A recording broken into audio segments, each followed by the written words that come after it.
Wrestling Zone 1 script. Director's cut of Roman Reigns vs. Solo Sikoa Tribal Combat Raw on Netflix premiere. They gave us the match twice and the second time was supposed to be better. So why does it feel like WWE just handed us a polished version of a mistake they never should have made in the first place? Let that sink in. The director's cut. That's what they are calling it. Like this is some Zack Snyder situation. Like Roman Reigns vs. Solo Sikoa was a misunderstood masterpiece that the world just wasn't ready for. Like WWE sat in an editing room, looked at what they put out on the Netflix premiere of Monday Night Raw, and said yeah, we owe the people more. And maybe they do. But here's the question nobody is asking loudly enough. If the match needed a director's cut to be what it was supposed to be, why did you air the original version at all? Because what we got on that Netflix premiere, that once-in-a-generation, billion-dollar deal, the whole world is watching moment, was not a flawless tribal combat. It was a match that felt rushed, edited, incomplete, like WWE was so terrified of running long on the most important night of their television era that they cut the soul right out of a blood feud that had been building for over a year,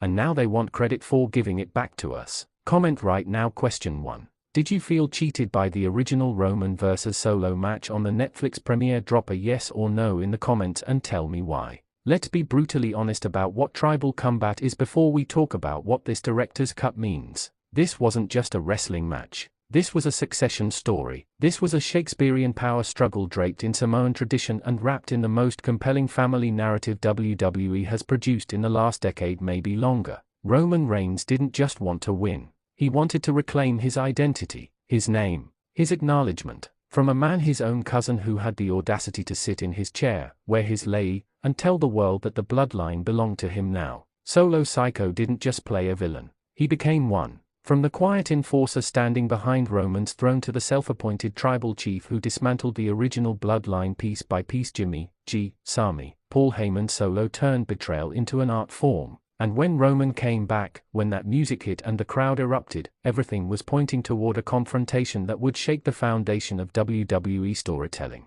That was the promise. That was the contract between WWE and every single fan watching. So the question becomes, did the director's cut honor that contract? Comment right now. Question 2. On a scale of 1 to 10, how would you rate the original Roman vs. Solo match from the Netflix premiere? Drop your number and let's see where the people stand. Here's what the director's cut actually adds, and I want to be fair here because Wrestling Zone 1 doesn't do blind hate. We do honest heat. The extended version reportedly includes additional sequences, extended near falls, more war between the two men that got trimmed from the broadcast cut. Moments that breathed life into the pacing. Moments that let the emotion of this match actually land before the next big spot came crashing down. And here is where WWE's brilliance and WWE's arrogance collide in the same moment, because you have to give them credit for understanding that the match wasn't finished. That takes a level of self-awareness that Vince McMahon's regime never would have shown. Triple H and his creative team looked at the response, absorbed the criticism, and said, "We hear you." And they delivered more content to make it right. But you also have to drag them for letting the Netflix premiere the most watched wrestling event in years, the show that was supposed to introduce WWE to millions of new viewers on the biggest streaming platform on the planet. You have to drag them for letting that be the version that went out live. New viewers didn't get the director's cut, they got the rough cut. And first impressions in this industry, they are everything. Comment right now. Question 3. If you were a brand new wrestling fan who watched Raw on Netflix for the first time, would the original Roman vs. Solo match have made you come back the next week? Be honest. Now let's talk about what this match meant beyond the storytelling, because the in-ring work between Roman Reigns and Solo Sikoa deserves its own conversation. Roman is operating at a level right now that is criminally underappreciated. People forget that this man reinvented himself so completely that he went from the most booed man in WWE to arguably the greatest character study in the history of professional wrestling. The Tribal Chief era produced more memorable television moments than most entire decades of WWE programming.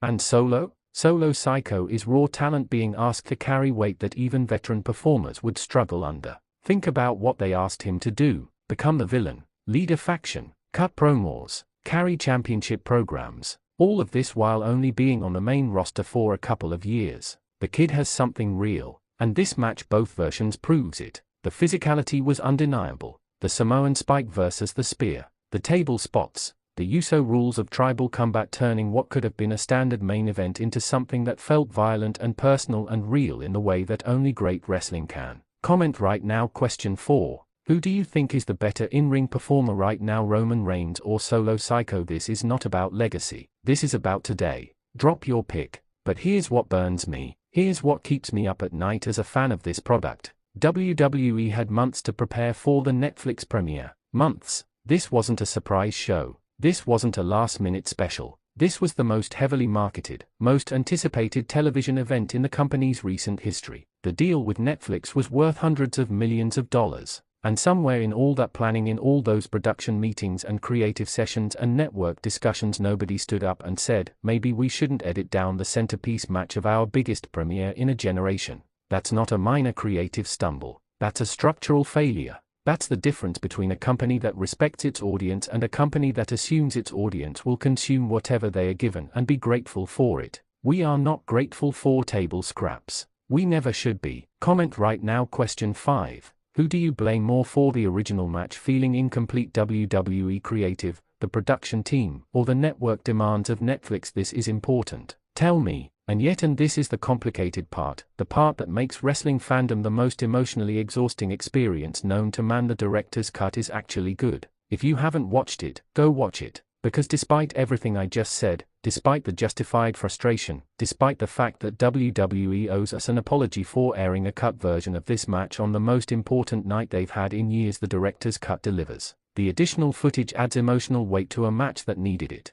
You feel the war more. You feel the desperation more. You understand in your bones why Roman had to win, not just for the title, not just for the acknowledgement, but for his soul. Because everything that Solo took from him, everything that was dismantled and corrupted and turned against him, came down to this one night, this one match. These two men settling the most personal score in recent WWE memory. When Roman gets the pin, when the 3 count lands and the crowd loses its mind in the director's cut, it earns it. It earns every single second of that moment. And that's the tragedy of all of it. The moment was always there, they just buried it in the editing room the first time. Comment right now. Question 6. Should WWE make director's cuts a regular thing for major matches, or does releasing an edited version first undermine the live experience entirely? This is a debate I need you to weigh in on. Let's talk about what this means for the future of the Bloodline story, because Roman winning doesn't end anything. If anything, it reopens every wound that's been festering since the original Bloodline fell apart. Where does Solo go from here? Does he rebuild? Does he realign? Does WWE have the creative courage to let him be genuinely humbled and come back stronger, or do they panic and turn him babyface because the crowd responded to him and they can't help themselves?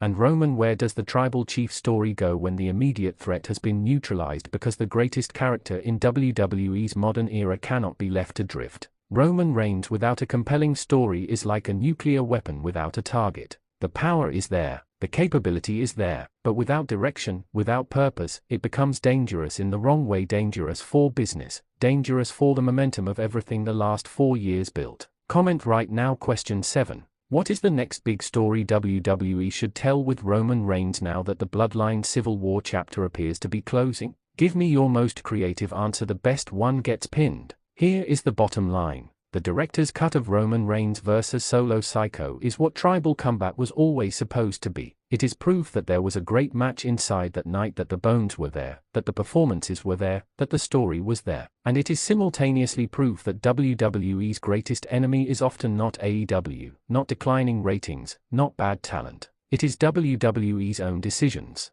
their own fear, their own willingness to compromise the product for logistics and time slots and network appeasement. The fans who watch the director's cut know what this rivalry was truly capable of, and now we have to live knowing that the world's first impression of that story was the version that left the best parts on the cutting room floor. That's not acceptable, and the fact that so many people are shrugging and saying, well, at least they gave us the full version eventually, is exactly the kind of lowered expectation culture that lets a billion-dollar company get away with delivering less than its best on the nights that matter most. We deserve better. Roman deserved better. Solo deserved better. The Bloodline story, one of the greatest long-form narratives in wrestling history, deserved better. Watch the director's cut. Form your own opinion. And then come back here and tell me I'm wrong, because if there's one thing Wrestling Zone 1 lives for, it's a comment section that's on fire. If this video made you feel something, if it made you angry, if it made you think, if it made you want to argue, then like this video right now. That's not for the algorithm.